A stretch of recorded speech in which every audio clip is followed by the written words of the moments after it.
Et bonjour Philippe de Harburn, bienvenue. Hello Olivier, ça va bien? Parfait, très bien, merci d'être avec nous. Si. Alors aujourd'hui, je t'invite à nous éclairer sur l'énergie originelle.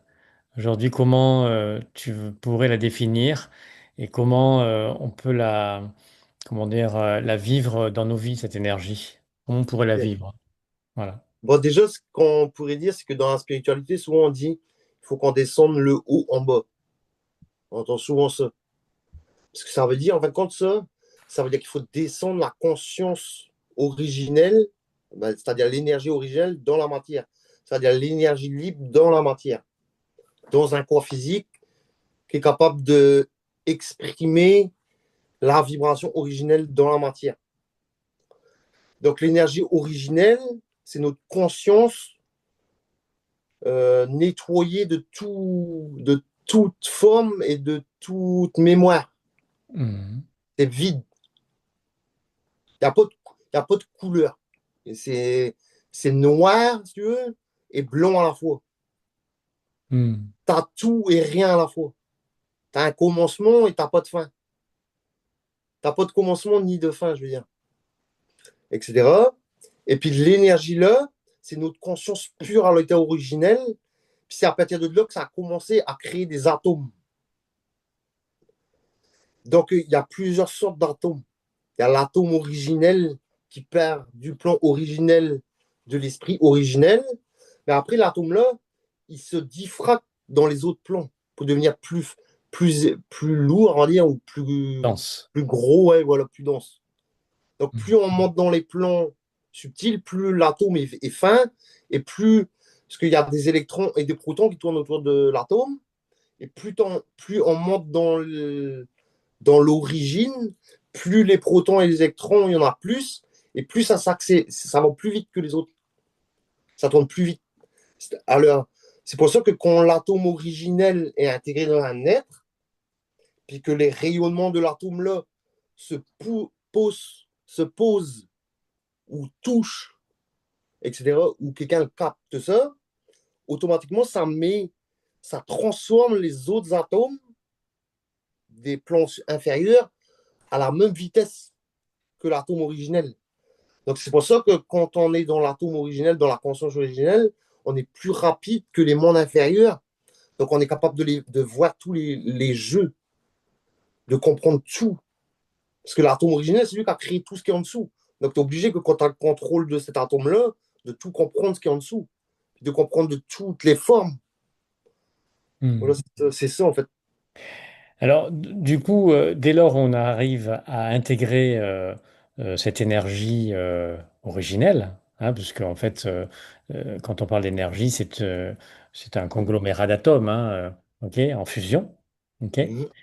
Dès lors on l'intègre et que on arrive je dirais, à l'ancrer dans notre sphère structurelle et corporelle.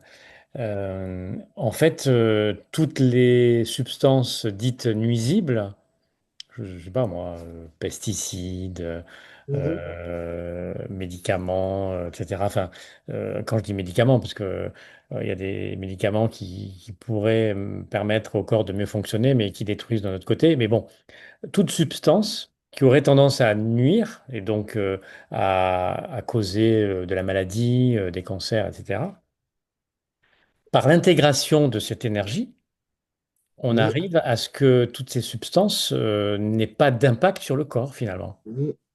C'est pour ça, en mettant, je te donne un exemple, en mettant Jésus, il arrive à guérir des maladies ou des trucs comme ça, incurables apparemment, en mettant. C'est parce qu'il avait le contrôle, vu qu'il avait intégré son atome central, il était capable de contrôler les atomes de tout. Donc, c'est à partir de là, quand tu as la conscience absolue de l'atome central en toi, que tu as intégré ça par la fusion, puis que ça devient absolu, parce que tu n'as plus de doute du tout sur ta puissance originelle, hein. Donc, automatiquement, là, tu deviens un créateur. Donc, c'est toi qui crée ce que tu as besoin, ce que ton esprit veut par sa volonté. Tu comprends? Puis quand la volonté de l'esprit se met dessus, il n'y a rien qui peut arrêter ça. Parce que c'est absolu. Donc, ça peut contrôler tout ce qui est dit, justement, les toxines, etc. C'est pour ça, justement, que, en mettant, à l'époque d'aujourd'hui, ils essayent de faire, parce qu'ils savent que l'atome, c'est puissant. Donc, ils essayent d'avoir des collisions, etc., pour le faire exploser. Hmm. Puis ça, c'est justement, c'est ce qu'il y a de plus dangereux sur la planète. Ça donne de l'énergie, oui, mais ça devient incontrôlable. Oui, mais cette énergie, on va dire, c'est pas du tout la même énergie que celle qui vient de la source. En fait, c'est de Voilà. l'énergie dense liée à l'astral. Mm. C'est qui impacte la matière, mais en fait, c'est de la fausse énergie. Mais en fin de compte, c'est parce que comme les hommes sont colorés et qui sont dans les mémoires, leur atome répond à leurs croyances, en fait. Puis à ce qu'ils croient, ce qu'ils pensent. Voilà. Et quand tu es inconscient, l'atome, il répond à ton inconscience. Mhm. Bon, à tes croyances, à tout. Donc c'est à partir de l'atome, en fait, que tous les problèmes ou tous les réussites ou tout se passe. Parce que c'est à partir de l'atome que les formes prennent forme. Mais alors, que pourrait penser un scientifique qui écoute ce débat? Qu'est-ce qu'il pourrait penser à un Ben, en fin de scientifique? compte, c'est qu'il faut qu'ils réalisent que l'énergie de l'atome est libre. Donc, c'est sans forme. Ça fait partie du pouvoir absolu d'un être en fusion, de contrôler cet atome. Mais pour expliquer comment il fait, je sais pas comment l'expliquer. C'est juste que c'est comme si que toi, tu veux prendre un coup d'eau. Ben, moi, je sais que mon pouvoir absolu, toi, tu es capable d'attraper ton verre, tu sais que tu es sûr que tu peux l'attraper, mais moi, c'est pareil dans ma conscience.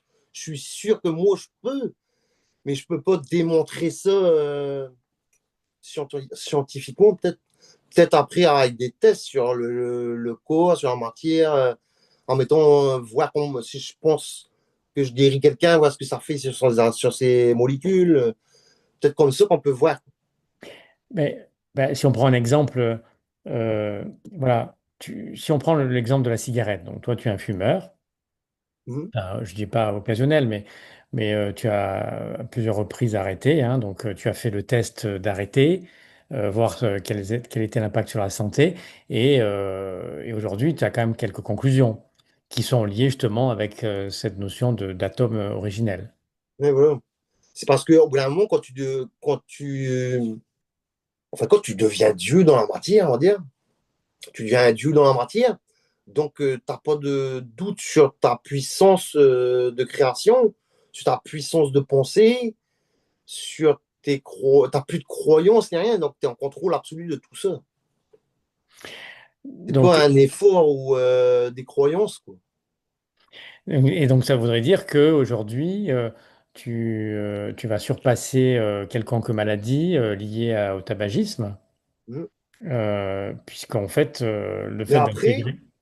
mais après, je peux toujours mourir d'un cancer ou quelque chose, ça peut devenir de autre chose, tu vois, je veux dire.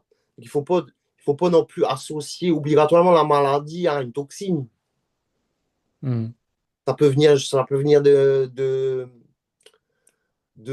l'ADN, de la profondeur de l'ADN Parce que l'ADN, en fait, c'est relié aux mémoires, tout ça. Donc, quand ton ADN n'est pas redevenu encore originel, Hmm. ben, il est obligatoirement assujetti encore à la programmation de l'âme. Parce qu'il n'a pas fusionné. Voilà. Il a Mais, pas participé à la fusion. mais tu peux quand même mourir d'un cancer. Quand même, Bernard Morel, il est fusionné, mais il est mort d'un cancer. Et Tu oui. comprends? Mais on doit tous mourir. Notre corps physique, il meurt tous. C'est parce que ça fait partie de la matière. Puis la matière, tout meurt, tout se recycle. Voilà. On meurt, mais notre corps, là, il n'est pas effacé. Il devient poussière. Donc la poussière, ça sert. Tu comprends? Hmm. Mais alors, mais c'est vrai que Bernard de Montréal est décédé d'un cancer. C'est un être fusionné.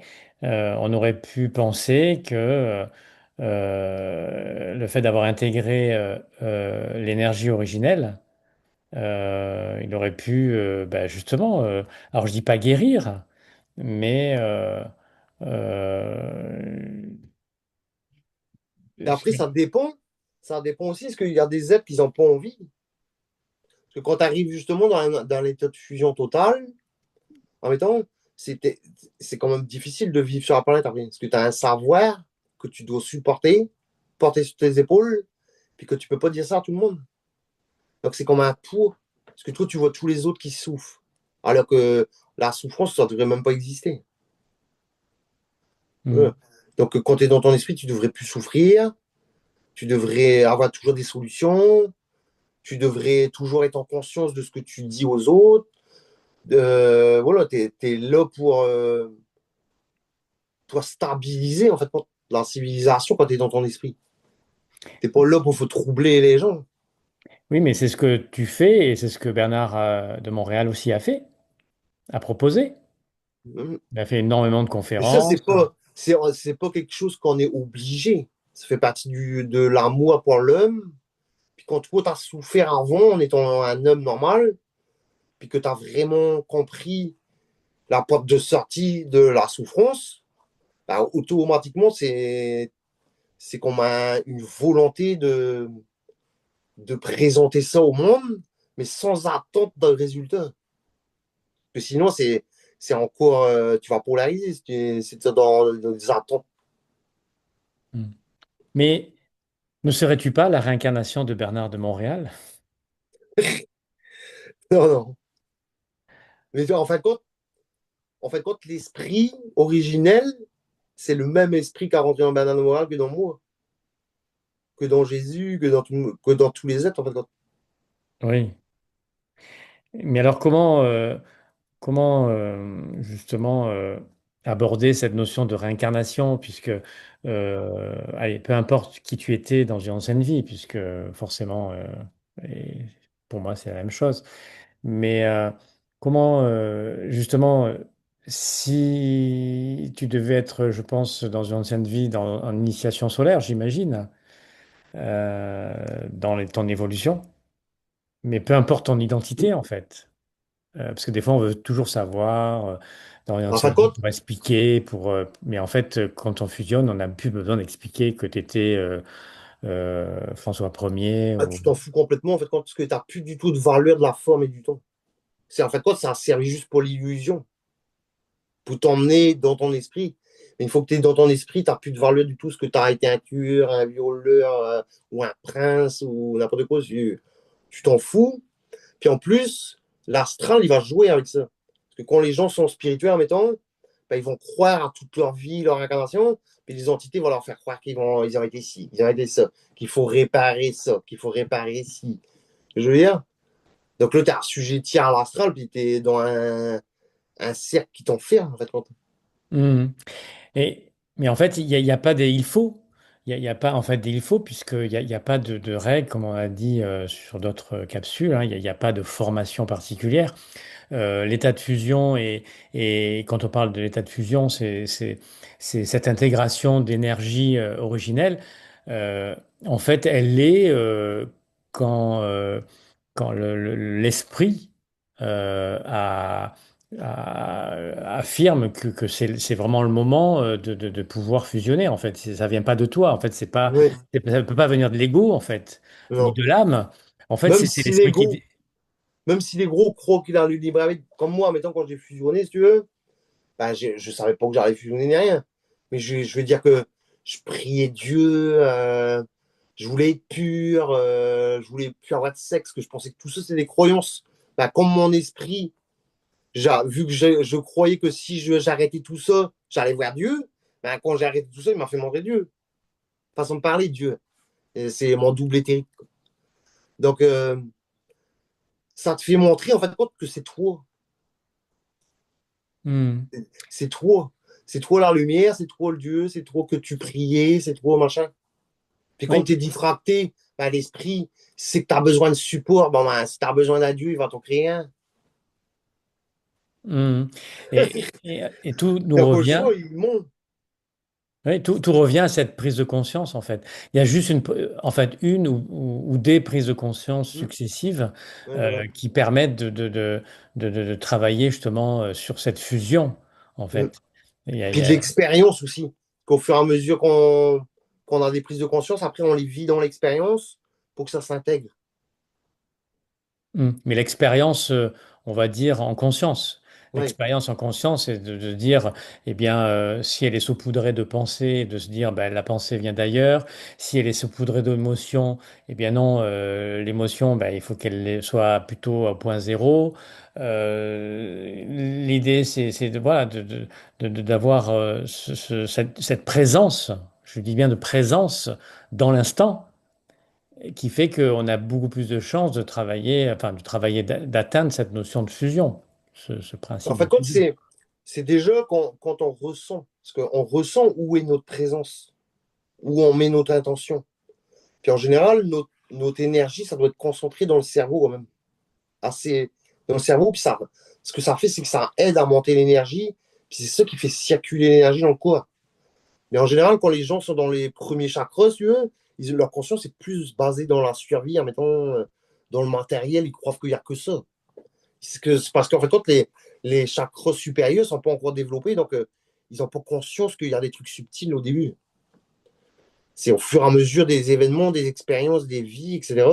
Ben, petit à petit, l'esprit se dévoile. Mais l'esprit, c'est un menteur total. C'est un menteur total. Il va toujours tester ce qu'au bout à l'os à l'extrême. Plus tu Hmm. deviens conscient, plus ça te teste à l'extrême. Jusqu'à ce que tu te poses plus de questions. Parce qu'en Voilà, au fait, bout d'un moment, c'est ça, tu n'as plus de questions à te poser. Donc, c'est à partir du moment-là que tu vis ta vie. Parce que tu cherches plus, tu vis ta vie, quoi. Tu tu n'as peux plus avoir besoin des de rien projets. chercher. Puis tu vis ta vie. Tu sais que ce que tu as besoin, ça va se manifester à un moment donné. Puis des fois, l'esprit fait exprès de durer du temps dans des trucs pour voir comment tu restes centré, pour voir si tu as une foi en absolue, en ta conscience, voilà, Et, en ton et, savoir, tout ça. mais l'être fusionné a toujours un lien avec autrui, c'est-à-dire qu'à un moment donné, je reprends un des termes que tu utilises, hein, parce qu'il y a un triptyque, hein, qui est volonté, amour et intelligence. Et d'ailleurs, ce serait bien qu'on puisse développer ça lors de prochaines capsules. Mais l'idée de l'être qui est même en initiation solaire, c'est suivre le chemin de l'amour. L'amour, en fait, c'est cette notion d'énergie originelle que tu vas vivre en toi. Et ça va tellement se répandre que les gens vont le sentir, vont le percevoir. Est-ce qu'il y a une émanation à partir du moment qu'on on s'aime réellement, parce qu'on est décoloré de l'âme, de l'astral, etc., ben, automatiquement, on a un bien-être. C'est parce qu'on reconnaît la beauté de l'esprit dans tout. Hmm. Même dans les choses moches, on reconnaît la beauté de l'esprit, parce qu'il n'y a pas de hasard. Si quelqu'un vit un truc traumatisant qui paraît mal, c'est pas mal. C'est une illusion, le mal et le bien, en fait. Oui, mais là, ça va heurter des personnes qui Hein, je malheureusement comprends, souffrent. mais c'est quand même comme ça dans l'état de l'esprit. C'est pour ça que l'esprit n'a pas d'émotion pour faire vivre ça à des gens. Hmm. Si, admettons, je sais pas, je dis ça comme ça, mais t'as un petit enfant, il traverse la rue, il se fait écraser. Ben, c'est pour que ta famille vive quelque chose, vive ça, le petit bébé vive si. Mais au niveau de l'âme et de l'esprit, il n'y a personne qui souffre. Eh oui. Et, C'est et- juste et- l'ego qui est dans l'illusion. Parce que quand tu es dans l'esprit, si tu veux, tu n'es plus identifié au fond mais au temps. Donc, automatiquement, tu sais que tout ça, c'est une illusion. Puis quand tu es dans ton esprit, tout est déjà réalisé. hmm. Mais c'est fort, hein, parce que malheureusement, il y a énormément de personnes qui sont identifiées justement à la forme. Et, et c'est vrai que perdre un être cher Oui. crée en effet de la Bon. souffrance. Mais dès lors où tu es dans cette initiation solaire et puis en voie de la fusion, eh bien forcément, tu es amené à prendre du recul, justement. Hein, parce que Et, déjà aussi, c'est que tu as intégré que la mort, c'est une illusion. Il n'y a pas de mort. Il n'y a aucune mort. Ça n'existe pas, la mort, en fait. La mort, hmm. c'est que de l'astral. C'est ça, justement, qui fait peur aux gens. De l'avenir. Puis après, les gens disent, on n'a qu'une vie à vivre, il faut profiter au maximum, ils font n'importe quoi. Et c'est là que lorsque tu as intégré cette énergie originelle, lorsque tu l'as vraiment intégrée, justement, ça t'aide à, à appréhender justement les pertes, les souffrances, les accidents, même si c'est Oui, pas toi voilà. qui es victime, mais des êtres que tu aimes, tu vois. Ça te détache, même si tu aimes les gens, hein, t'aimes les gens, ta famille, ton père, ta mère, voilà, s'ils meurent, ça, voilà, ils meurent, tu vas plus les revoir dans le corps physique. Mais à partir du moment que tu es dans l'esprit, c'est infini, il y a pas de fin. Ils existent toujours. Hmm, hmm, Hum, tout à fait. Bon, en tout cas, merci de nous avoir éclairés sur y a pas de cette souci. De toute énergie originelle. Merci infiniment, façon, hein, il Philippe. y a l'occasion de aller plus profondément dans des sujets, il n'y a pas de souci, hein. Ah oui, oui, oui. Bah, Pour ah, revenir sur des sujets, si on veut approfondir. Même si les gens ont des questions, ils peuvent les poser dans la vidéo, en dessous, dans les commentaires. Voilà. très bien. Je Avec rappelle, plaisir. hein, je rappelle que tu as écrit donc un ouvrage sur la voie du supramental. Hein. Ouais. Bon, nous étions tous les deux. Hein. Alors moi, je suis intervenu juste pour apporter une touche un petit peu plus humoristique, hein, mais en tout cas, voilà, c'est le livre qui est disponible aujourd'hui. Et puis, je sais que tu en écriras d'autres d'ailleurs. Hein. Mais en tout cas, merci pour ce partage. Avec Et, plaisir, Olivier. et j'aurai l'occasion de t'interviewer sur de nouveaux sujets. Merci infiniment. À bientôt, Philippe. À très bientôt, merci. Bye bye.